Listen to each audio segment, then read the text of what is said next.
François Asselineau, bonjour. Merci de nous recevoir. Bonjour. Vous êtes le président de l'Union populaire républicaine, un parti que vous avez également fondé le 25 mars 2007, une date anniversaire, 50 ans de la signature du traité de Rome qui instaurait la communauté économique européenne. Ce n'est pas une date que vous aviez choisie au hasard, puisque la pierre angulaire de votre programme, c'est justement l'Europe, ou du moins la sortie de l'Union européenne, que vous estimez impératif pour rendre à la France, je vous cite, sa liberté, son indépendance et sa souveraineté.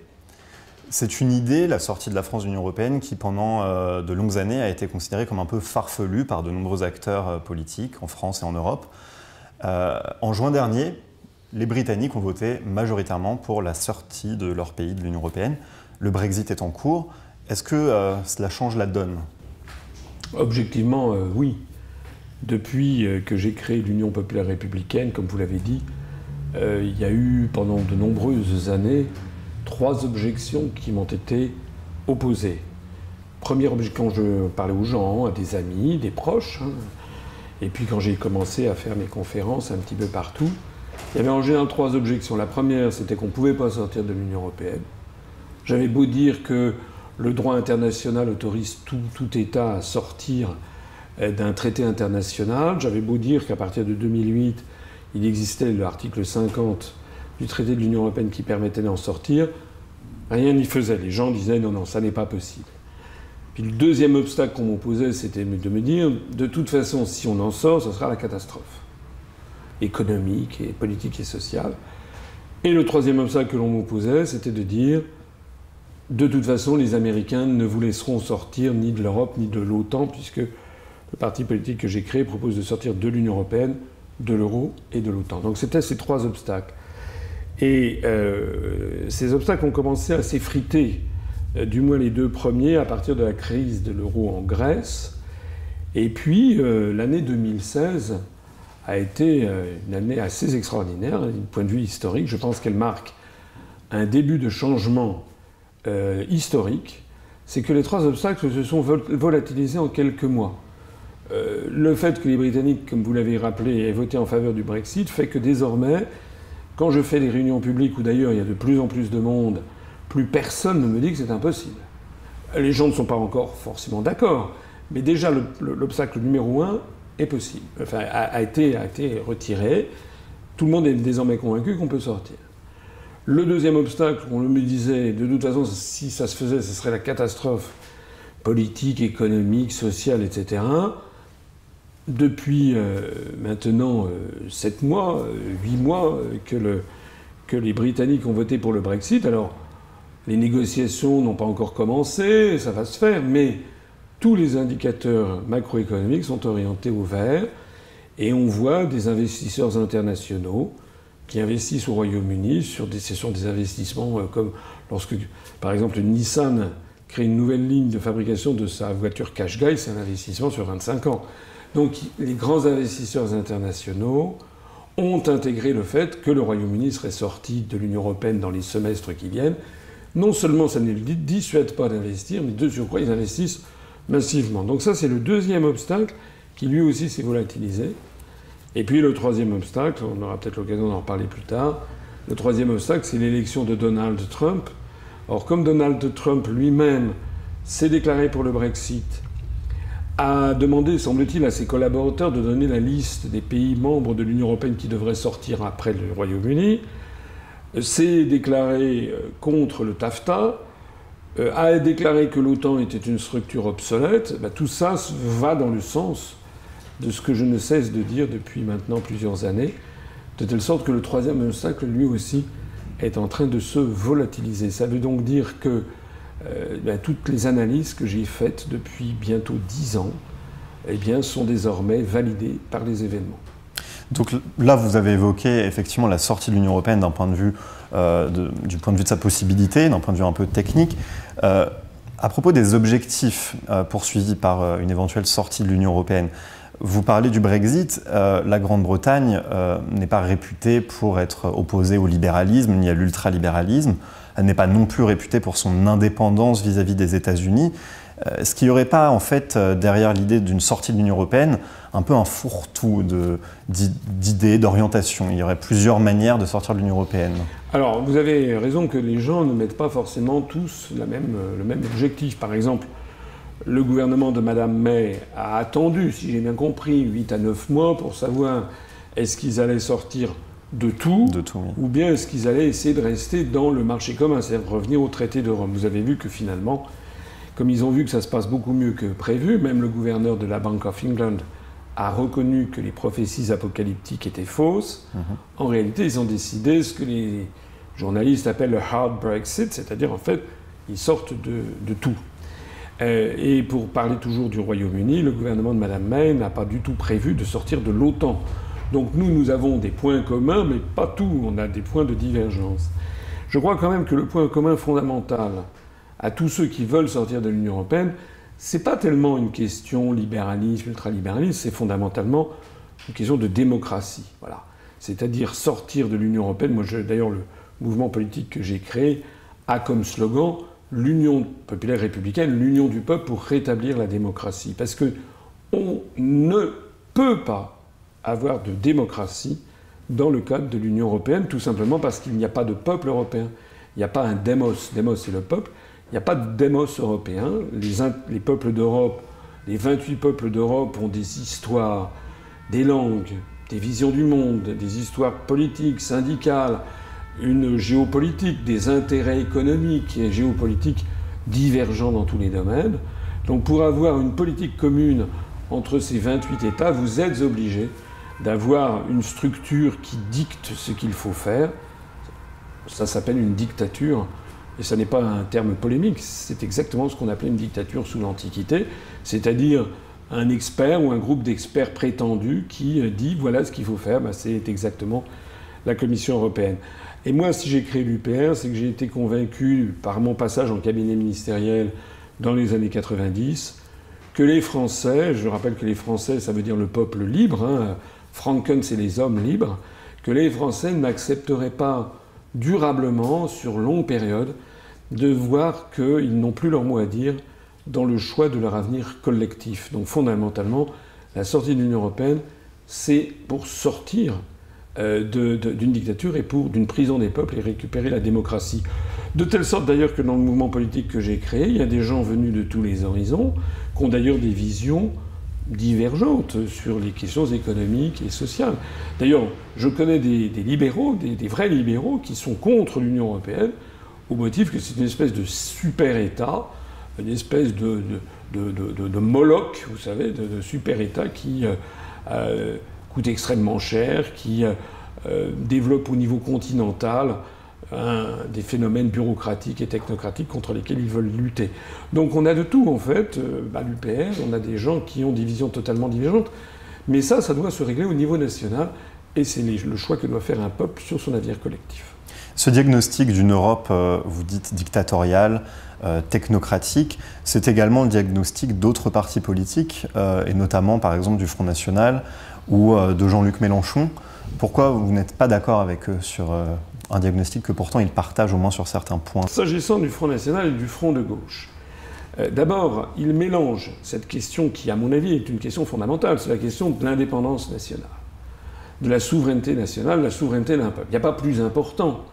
Donc on ne peut pas mélanger une question comme ça qui surplombe toutes les autres avec des questions qui sont extrêmement partisanes, avec d'un côté le Front National qui a des prises de position très droitières, pas forcément uniquement dans le discours, mais dans les adhérents qui sont avec ce mouvement politique, des positions très anti-immigrés, des positions, etc.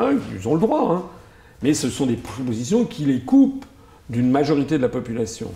Pareil au Front de gauche. Le Front de gauche développe une vision sur...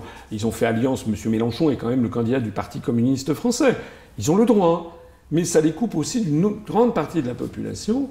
Et nous, on dit que tant qu'on restera dans ce système, on n'arrivera jamais à avoir un rassemblement d'une majorité de Français pour sortir de l'Union européenne. Donc la première chose que je reproche au Front de gauche et au Front national, c'est de ne pas dégager une hiérarchie de priorité, de ne pas admettre qu'il n'y a rien, je dis bien rien, de plus important que de mettre de côté nos divergences pour se focaliser sur ce qui est le plus grand dénominateur commun de tous les Français, c'est-à-dire la souveraineté et l'indépendance de la France. Pour en revenir à un point précis de votre programme, celui des nationalisations par exemple. Donc si vous êtes président, vous activez l'article 50 dont vous parliez tout à l'heure. La France sort de l'Union européenne, puis de l'euro, de l'OTAN, très bien. Et ensuite, vous mettez en place donc des programmes de nationalisation d'entreprises. Est-ce que ça suffit vraiment de sortir de l'Union européenne pour parvenir à nationaliser des entreprises? Alors, d'abord, de quelle entreprise parlons-nous? Il s'agit de renationaliser ou d'interdire de privatiser des entreprises qui sont pour l'essentiel des entreprises qui étaient ou qui sont encore pour partie nationalisées, mais qui sont en cours de démantèlement et de privatisation à la demande des traités européens. Par exemple, la SNCF. Par exemple, la EDF, la SNCF, la Poste, France Télécom, TF1, voilà, donc j'en oublie, la sécurité sociale. Donc ce programme, tel que vous l'avez présenté, peut paraître comme extrêmement à gauche, et incroyablement à gauche. Mais pas du tout.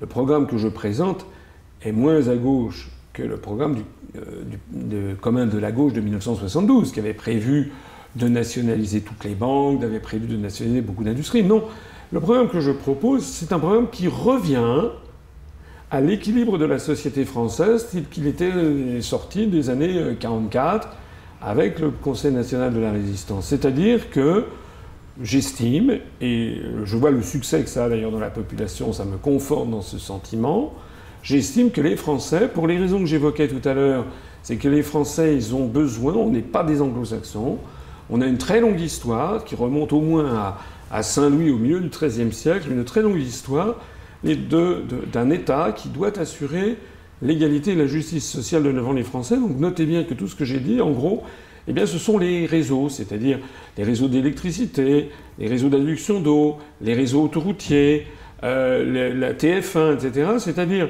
la SNCF, la sécurité sociale, ce sont ces grands services publics à la française que je ne veux pas voir privatisés et démantelés. Je ne suis pas le seul. Voilà. Donc ça n'a pas... il s'agit de revenir à la situation qu'il y avait en 1900, dans les années 80, enfin 70. C'était pas la France, c'était pas un pays marxiste. Alors, je ne dis pas que ça va suffire comment dirais-je, à régler tous les problèmes. Il y a beaucoup d'autres choses dans ce programme politique. Il y a par exemple la sortie de l'Union européenne nous permettra de rétablir un contrôle des mouvements de capitaux. Donc de supprimer l'article 63 du traité sur le fonctionnement de l'Union européenne. À partir du moment où on a rétabli le contrôle des mouvements de capitaux, c'est la fin des délocalisations industrielles. On n'autorisera les délocalisations qu'en tant que de besoin. Notez bien d'ailleurs, comme je l'explique dans mes conférences, que seuls les pays de l'OCDE ne procèdent plus au contrôle des mouvements de capitaux. C'est-à-dire que la grande majorité des États du monde, et en particulier les États qui réussissent, qu'on nous donne en modèle, comme la Chine, comme le sous-continent indien, ou comme l'Asie du Sud-Est, justement, eux n'ont pas accepté cette libre circulation des mouvements de capitaux. De la même façon que sortir de l'euro nous permettra d'avoir une gestion de notre monnaie, et notamment un taux de change externe qui sera inférieur, il faut espérer une dépréciation monétaire de l'ordre de 10%, ça, cumulé avec le contrôle des mouvements de capitaux, je peux vous dire que dans les 2 ans, 2 à 3 ans, peut-être même plus rapidement, mais dans les 2 à 3 ans qui suivront mon accession à l'Élysée, on verra le nombre de chômeurs en France s'effondrer de 1 à 2 millions. Regardez, c'est exactement ce qui se passe en ce moment au Royaume-Uni. Ils ne sont pas dans l'euro, mais quand ils ont voté pour le Brexit, la livre sterling a perdu en gros 10% par rapport au dollar.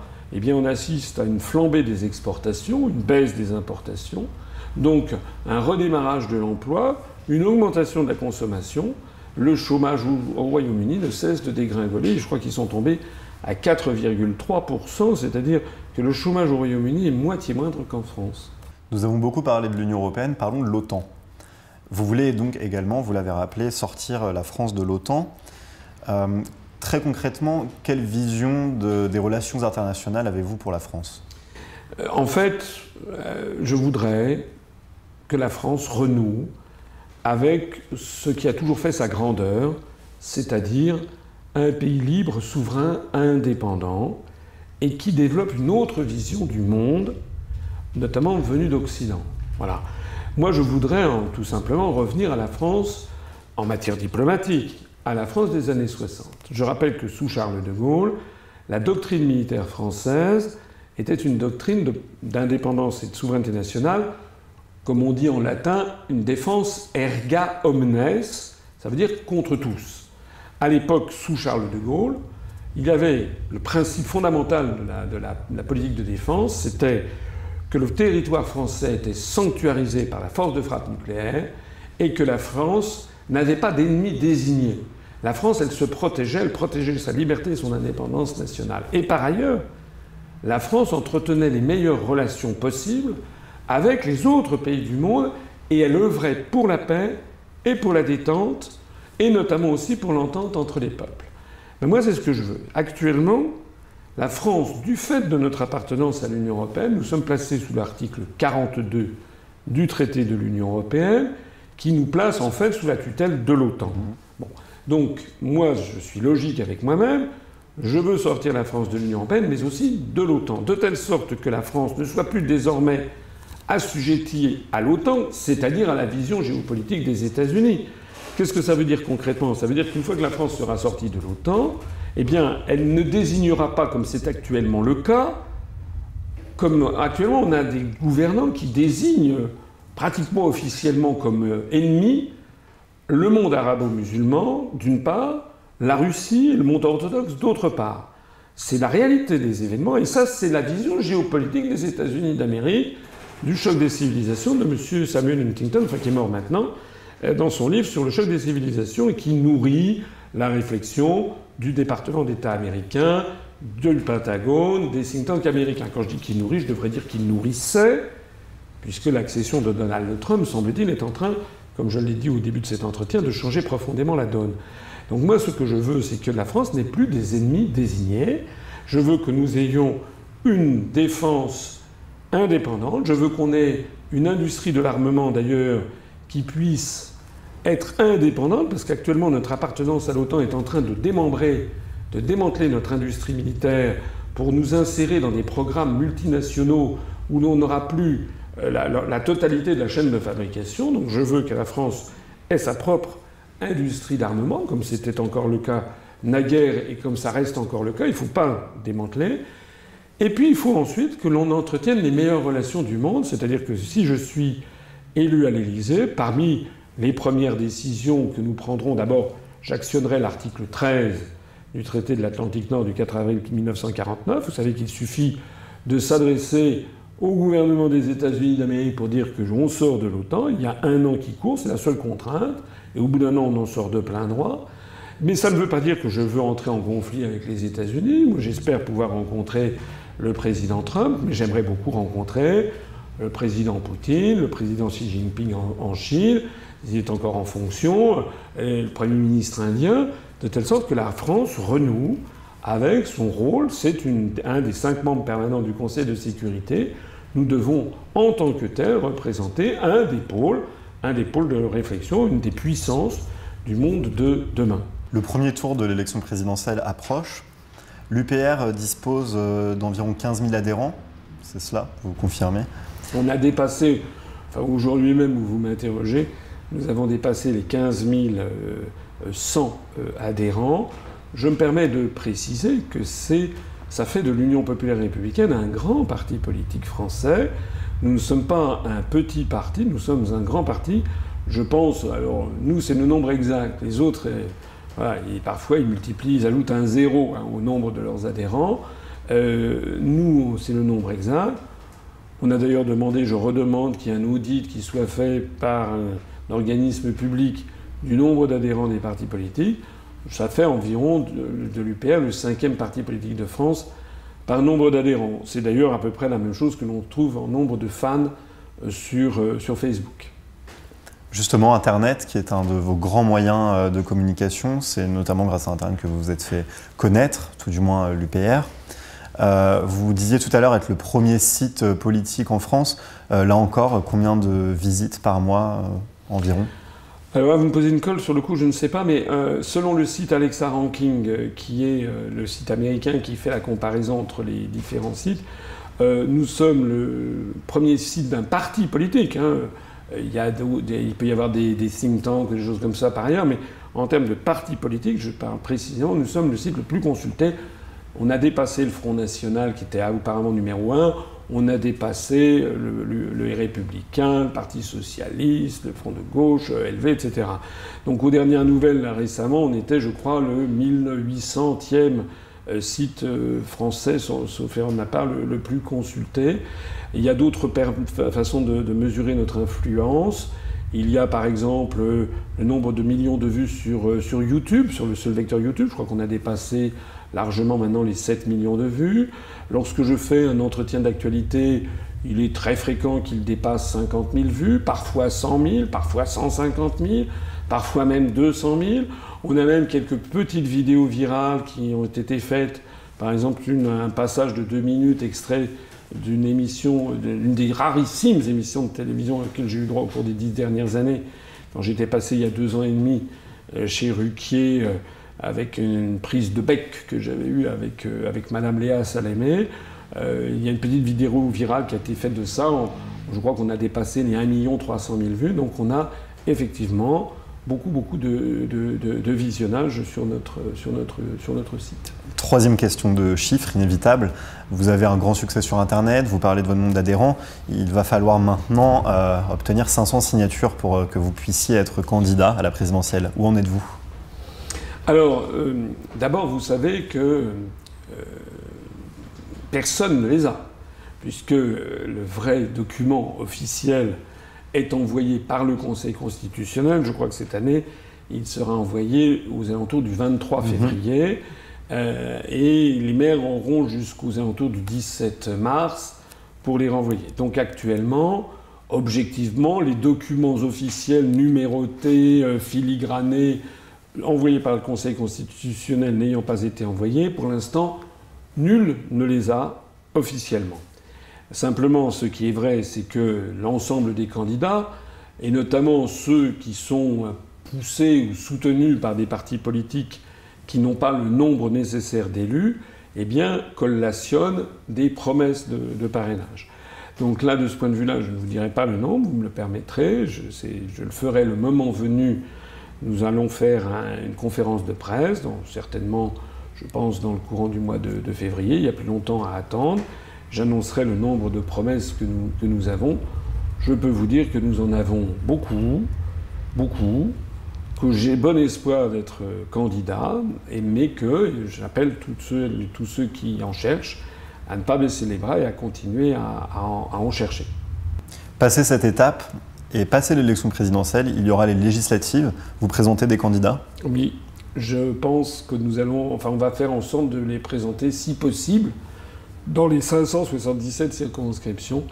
Nous allons d'ailleurs annoncer dans les jours qui viennent une première une première vague de quelques centaines d'investitures. Donc on est en train, le Bureau national est en train d'examiner les investitures. Je vous rappelle qu'au moment des élections régionales du 6 décembre 2015, nous avons présenté 1971 candidates et candidats. C'est pas rien. On avait été un des 7 partis politiques, je crois, qui avaient présenté autant de candidates et de candidats. Donc cette fois-ci, c'est pas 1971, c'est 577 candidats et 577 suppléants, ce qui doit faire quelque chose comme à peu près 1154 candidats. Normalement, on devrait pouvoir les avoir sans trop de difficultés. Merci François Asselineau. Merci à vous.